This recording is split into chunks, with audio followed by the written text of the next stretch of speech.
ಜೇಬಿನಲ್ಲಿ ಫೋನ್ ಇಲ್ಲ, ಜೇಬಿನಲ್ಲಿ ಹೆಚ್ಚು ಹಣ ಇಲ್ಲ, ಮನೆಯಲ್ಲಿ ಎಸಿಗಳಿಲ್ಲ. ಆದರೂ ಆ ತಲೆಮಾರು ನಮ್ಮಿಗಿಂತ 100 ವರ್ಷಗಳು ಹೆಚ್ಚು ಸಂತೋಷವಾಗಿ, ಆರೋಗ್ಯವಾಗಿ ಹೇಗೆ ಬದುಕಿತು? ಅವರ ರಹಸ್ಯ ಏನು?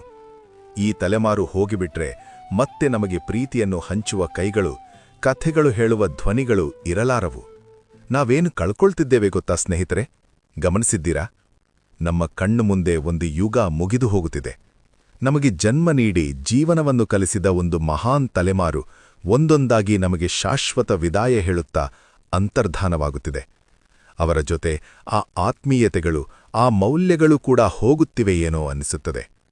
ಅಸಲಿಗೆ ಏಕೆ ಅಷ್ಟು ಮಹಾನ ತಲೆಮಾರು? ಒಮ್ಮೆ ಹಿಂದಕ್ಕೆ ತಿರುಗಿ ನೋಡೋಣ. ಅದು ಅನ್ನ ತಿನ್ನುವ ಮೊದಲು ಪಕ್ಕದವರ ಹಸಿವನ್ನು ಗುರುತಿಸಿದ ತಲೆಮಾರು. ಮನೆ ಸಣ್ಣದಾಗಿದ್ರೂ ಮನುಷ್ಯರ ನಡುವಿನ ಪ್ರೀತಿ ಮಾತ್ರ ವಿಶಾಲವಾಗಿತ್ತು. ಅವರು ಎಂದಿಗೂ ನಾನು ಎಂದಿಲ್ಲ, ನಾವು ಎಂದೇ ಬದುಕಿದರು.